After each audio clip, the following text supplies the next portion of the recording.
So if you want to get out Genesis 25 while I do this. Two reflections, probably specifically on singleness. I think some of the last few talks was about that.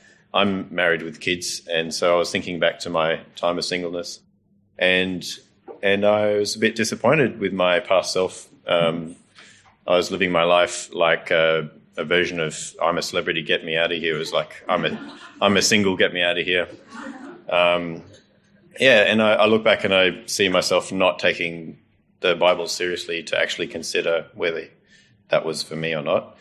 My other reflection is I've just been really encouraged by the single people around me who are taking that seriously, and how they're considering how they could be living completely for God and using community around them to fulfill all of those other relational kind of inputs. And so that's been really encouraging. So I'm going to be reading Genesis 25:19 through to the end. This is the account of the family line of Abraham's son Isaac. Abraham became the father of Isaac, and Isaac was 40 years old when he married Rebekah, daughter of Bethuel the Aramean from Paddan Aram, and sister of Laban the Aramean. Isaac prayed to the Lord on behalf of his wife because she was childless. The Lord answered his prayer, and his wife Rebekah became pregnant. The babies jostled each other within her, and she said, "Why is this happening to me?" So she went to inquire of the Lord. The Lord said to her, "Two nations are in your womb, and two peoples from within you will be separated. One people will be stronger than the other, and the older will serve the younger." When the time came for her to give birth, there were twin boys in her womb. The first to come out was red, and his whole body was like a hairy garment, so they named him Esau. After this, his brother came out, with his hand grasping Esau's heel, so he was named Jacob. Isaac was 60 years old when Rebekah gave birth to them. The boys grew up, and Esau became a skillful hunter, a man of the open country, while Jacob was content to stay at home among the tents. Isaac, who had a taste for wild game, loved Esau, but Rebekah loved Jacob. Once, when Jacob was cooking some stew, Esau came in from the open country famished. He said to Jacob, "Quick, let me have some of that red stew, I'm famished." That is why he was also called Edom. Jacob replied, "First, sell me your birthright." "Look, I'm about to die," Esau said. "What good is the birthright to me?" But Jacob said, "Swear to me first." So he swore an oath to him, selling his birthright to Jacob.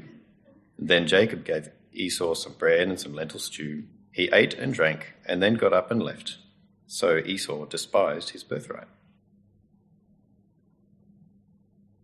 Thanks, Paul. During our first year living in Southeast Asia, there was a moment when a Muslim friend, offered to take me somewhere on his motorbike. And before I climbed on to sit behind him, he offered me his spare motorbike helmet. But as I put it on, I realised that the clip that fastens the straps that go under the chin was broken. And now I felt a bit anxious about weaving through the traffic at high speeds without a helmet properly strapped onto my head. So I said, "The clip seems to be broken." And he stared at me as if what I had said made absolutely no sense at all. So I tried it again. I said, "The clip, it's broken." And he just kept staring. And I said, "It's not very safe." And he went, And he said, "Derek, you need to understand that in this country, we don't wear helmets for safety. We wear them to avoid getting a fine." And sure enough, I looked at him and I could see that his helmet had the straps just sort of blowing gently in the wind, even though his clip didn't even seem to be broken. And so I said, "But what if you have an accident? You could die." And what I really meant was, what if we have an accident? I could die. And he paused again and thought for a moment, and then he looked me in the eye and he said with great seriousness, "Derek, if Allah in his sovereignty has determined that I should die today. Nothing that I do, clipping a helmet onto my head or anything else, nothing can change that. So I climbed on, my helmet strapped, blowing in the wind, and we headed off into the traffic. And as I, at a very practical level, felt compelled to embrace his version of God's sovereignty, I found myself wondering about it theologically. I mean, I believe that God is sovereign too. I believe we live in a world ruled by a sovereign God too. Why then do I want to strap the helmet onto my head and this guy doesn't? I realised that our little interchange about helmet straps had raised a profound question. See, if our world is ruled by a sovereign God, what does that mean for how we live? Does it even matter how we live? Well, today's text raises this very question because in this story of Jacob and Esau, we discover in verse 23 that their fate is determined before they even leave the womb. See, while the twins are still jostling in the womb, the sovereign God declares what's going to become of them.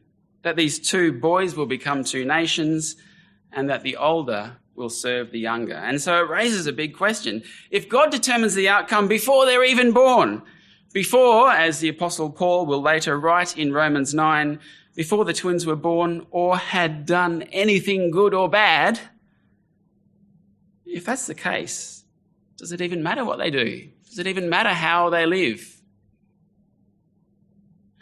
It raises this question.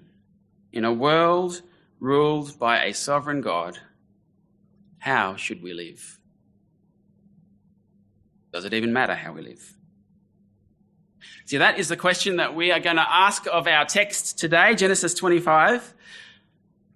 And what we're going to see is that, yes, it does matter how we live.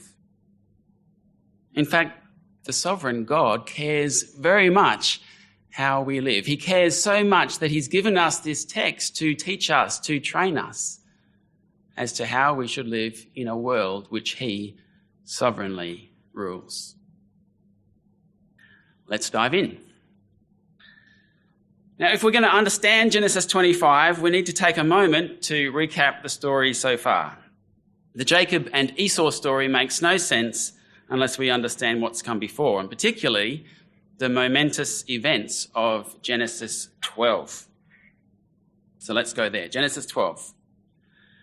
This comes at a time when the world seemed lost in brokenness, lost in death, in conflict, in curse. And then in Genesis 12, God had made this promise to Abram. And it was a promise to bless. Genesis 12. I will make you into a great nation and I will bless you. I will make your name great and you will be a blessing. I will bless those who bless you, and whoever curses you I will curse. And all peoples on earth will be blessed through you. So this momentous promise shapes the book of Genesis. It will shape the life of Jacob.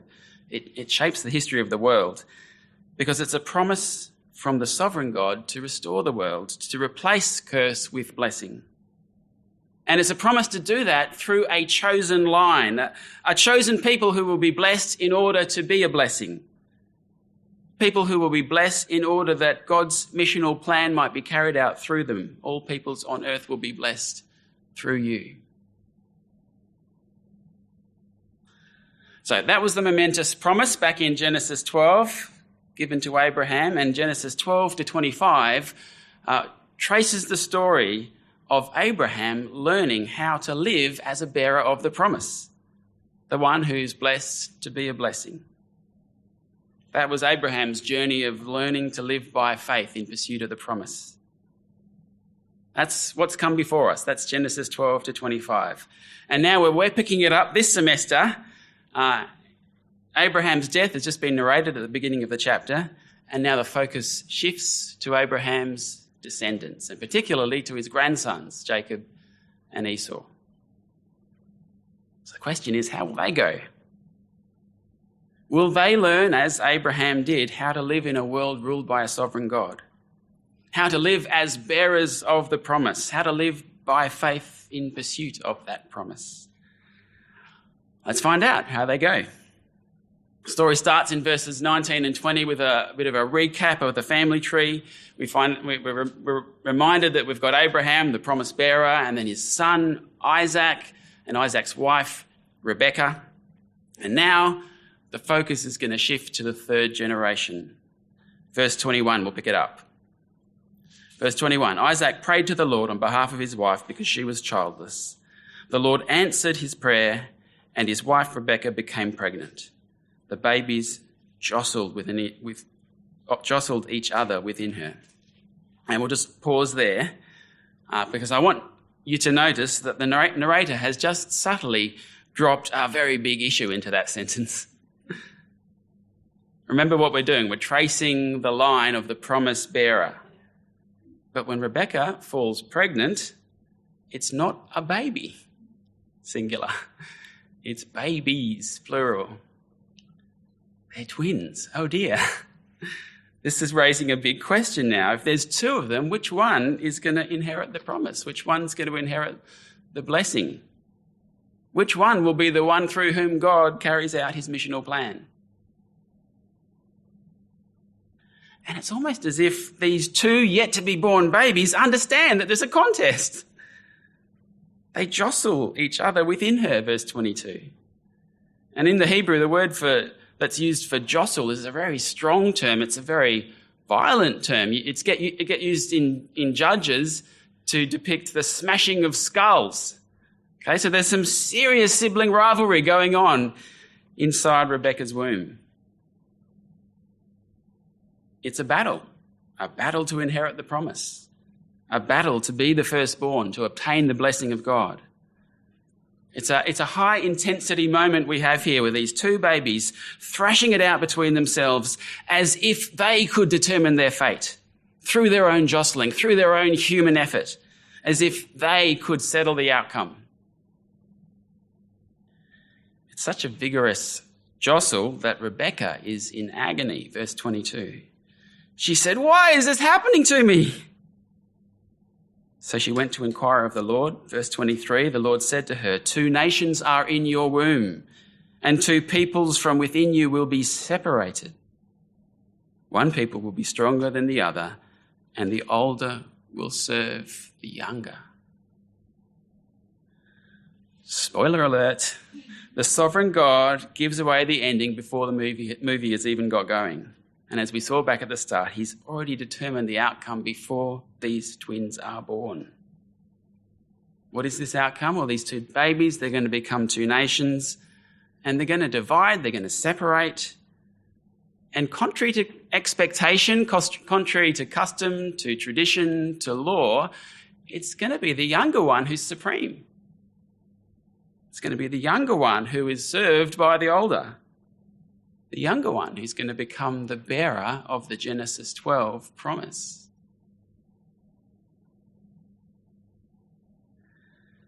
Okay, let's summarize the situation to this point. We've got these twins of the promise-bearing family, and because they're twins, that creates this inheritance tension. Then we've got those twins battling it out in the womb as if they can determine the outcome. And then we've got the sovereign God declaring the outcome before it even begins. In a world ruled by a sovereign God, how should we live? How will these 2 children go at learning how to live under God's sovereign rule?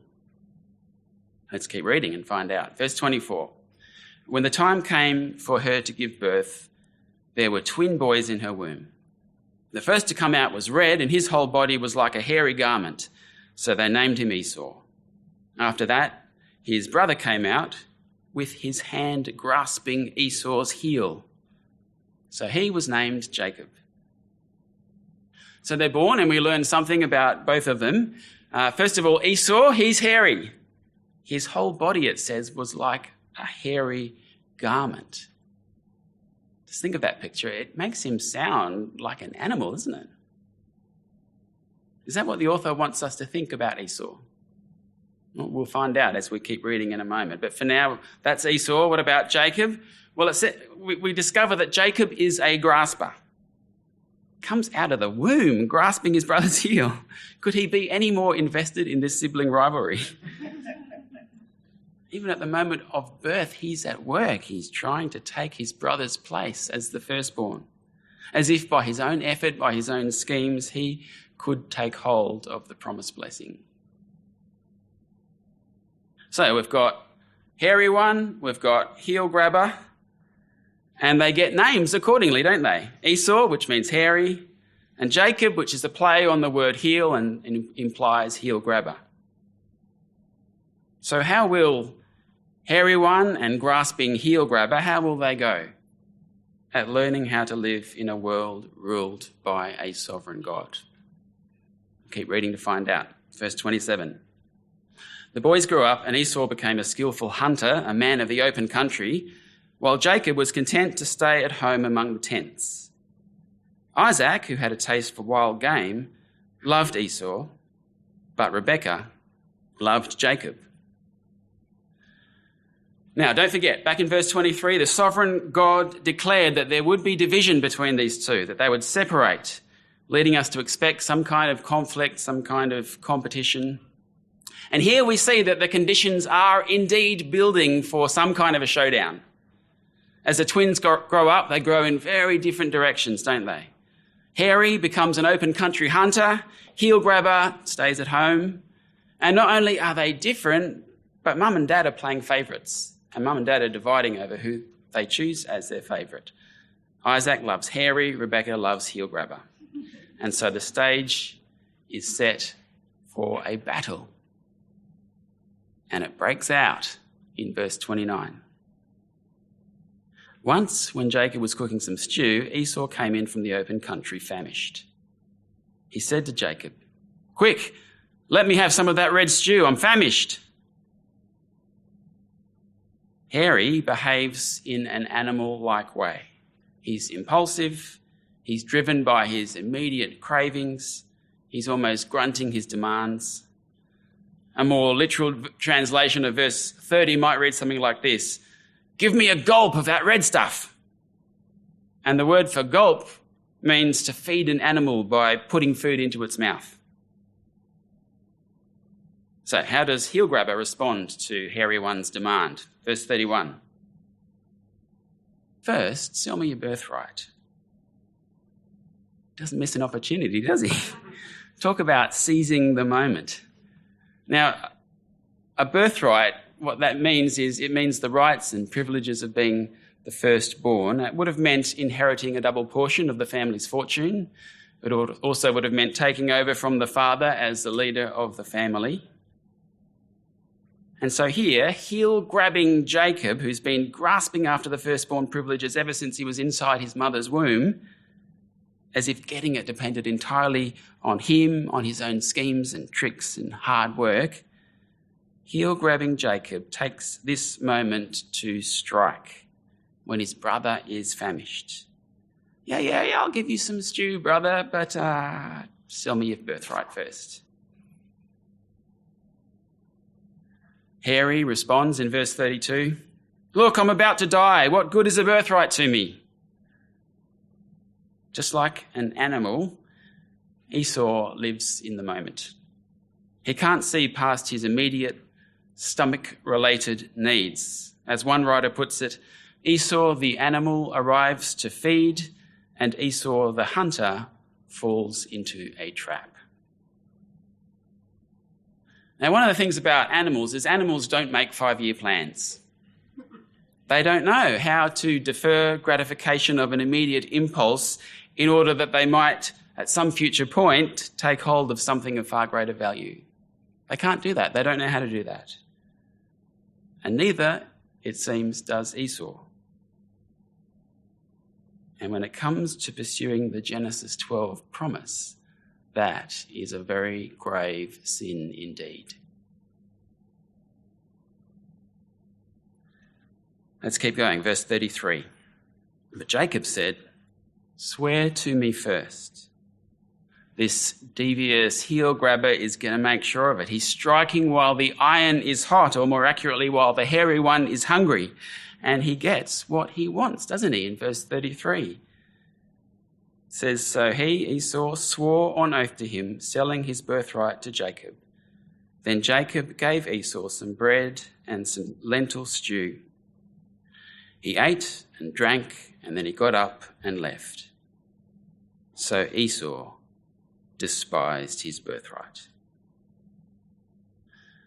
This story ends with 5 blunt, clipped verbs that just appear in a row. And this verbally completes the picture of Esau as behaving as a short-sighted animal.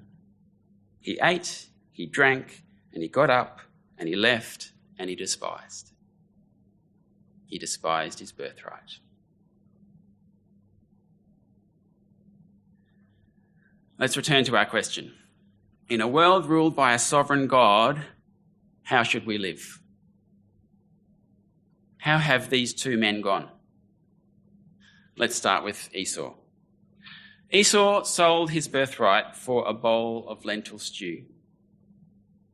It's pretty rare for the author of Genesis to make an explicit evaluation. Usually he's more subtle. Usually the critiques are implied. We're left to join the dots ourselves. But here he brings the hammer down hard on Esau, doesn't he? Esau despised his birthright. Whatever Esau has done, it's very serious. Why? Well, the key to living well in a world ruled by a sovereign God is recognizing, is acknowledging what that sovereign God is up to, what he's doing in the world, and then getting in step with that. What is that? What is it that the sovereign God is doing in the world? Well, we know from Genesis 12, he's on a mission to bless all peoples, a mission which he has communicated through a promise. So the key to living well in a world ruled by a sovereign God is to pursue that promise. That's the answer to our question. That's how to live in a world ruled by a sovereign God, by pursuing the promise. With that promise at the centre of our lives, treasuring that promise as a most valuable thing, a most precious thing. Esau despised it. He despised the promise. He held it in contempt. What good is a birthright to me? He valued it so little that he traded it away for a bowl of lentils. In a world ruled by a sovereign God, it is a serious mistake indeed to despise and disdain what that sovereign God is doing. To despise and disdain the promise. Tragically, that is what Esau does, and his example cries out through history, even to us here today, as a warning not to do the same thing. First time I ever set foot on this campus was way back in the 1990s when I was still a teenager, and the pastor of my church in Armidale organised a field trip to SMBC and to Moore College so that we might hear about possibilities and think about future study and ministry. Now, I had absolutely no interest in ministry whatsoever at that time, but I went on the trip for social reasons. And I remember sitting in the SMBC dining hall over there, eating lunch with a student at the time. The student said to me, look, maybe one day you'll come and study here and then go into ministry. And I smiled and said, yeah, maybe. And that was a very polite outward response. But I can tell you that inwardly, I was thinking, no way. No way would I want to spend my life doing something like that. At that point in my life, I had an Esau attitude to the promise. Not because I didn't want to go to Bible college. There's plenty of ways that we can pursue the promise apart from going to Bible college. But what lay behind my internal no way was that I, at that point, didn't care about the promise at all. I had no intention of shaping my life around the promise, around what God is doing, God's mission. I had my own completely different agenda. I had an Esau attitude to the promise. I was planning to trade it away. How about you? Is that you? Are you planning your future, planning your life with disregard for the promise, for God's missional Genesis 12 plan? You know, I suspect for most of us here, total disregard for the promise isn't actually where you're at. I mean, after all, you've come to SMBC. This is a place that exists to train people to pursue the promise. But even so, there's still a warning here in Esau's example for you, for all of us today. Have a look at how the writer to the Hebrews warns us from the example of Esau. Hebrews 12 verse 16, see that no one is sexually immoral or is godless like Esau, who for a single meal sold his inheritance rights as the oldest son. Afterward, as you know, when he wanted to inherit this blessing, he was rejected. Even though he sought the blessing with tears, he could not change what he had done. See, Esau acted as if the sovereign God had made no promise. And you think about it, if there's no promise from God on this, then it doesn't matter how we live. And yes, we're free to gratify our physical cravings, food, sex, whatever, at any cost. And that's what the animal like Esau did, and that's what we're in danger of doing too, putting immediate gratification of physical cravings ahead of the promise. Every time we're tempted to click on a link that will take us to a pornographic website. Every time we're tempted to pursue an inappropriate, God-dishonouring physical relationship. Every time we're tempted to chase after food or after luxury or after other pleasures at the expense of pursuing the promise. Whenever we're in those moments, the writer of Hebrews wants to say to us, remember Esau. Animal like Esau, who lacked the foresight, who lacked the faith to defer gratification for the sake of the promise. Esau, who asked, what good is a birthright to me? See, instead of pursuing the promise, Esau despised it. So that's Esau. What about Jacob? How does Jacob go in this story, learning to live in a world ruled by a sovereign God? If Esau's failing is that he doesn't pursue the promise, Jacob's failing is that he pursues it by human effort. Esau lives as if there was no promise from the sovereign God, whereas Jacob, as if the promise-making God is not sovereign. Back in the womb, he was jostling. At birth, he was heel-grasping, and now he's ruthlessly scheming to take hold of this birthright as if it's all up to him. Yes, he's pursuing the promise. Boy, is he pursuing the promise. He really wants that blessing, but he's pursuing it the wrong way. He's acting as if he needs to orchestrate it for himself when the sovereign God has already declared that it's his and that God will give it to him as a gift. And as we'll see this semester, that way of pursuing the promise leads to a lot of unnecessary striving and toil, grasping and angst, conflict and contention, both for Jacob and for Jacob's family. If Jacob's going to be a faithful promise bearer, covenant partner, the one through whom God carries out his missional plan, he's going to have to learn to receive the blessing as a gift from God at the time when God is ready to give it, instead of manipulating and grasping for it on his own timeline. He's going to have to learn what, in fact, his parents modeled for us at the start of this story, in today's story. Do you notice what Isaac did when Rebekah was childless? He didn't scheme. He didn't try to solve the problem in his own steam. He didn't even repeat the mistake of his father by trying to manufacture a solution by taking a concubine. Verse 21, it says he prayed. In fact, he prayed for 20 years. Did you notice that? Verse 20, it says that Isaac was 40 when they got married, and then verse 26, 60 when the twins were born. 20 years he prayed. 20 years he waited for God to fulfill the promise. And likewise, Rebekah, when she was in agony because of the jostling of these twins, what did she do? She prayed. 22, verse 22, she took it to the Lord.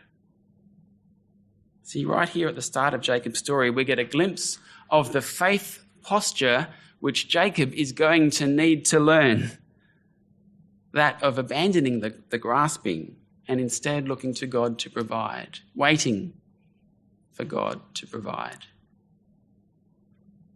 See, that is how to live in a world ruled by a sovereign God, pursuing the promise by faith.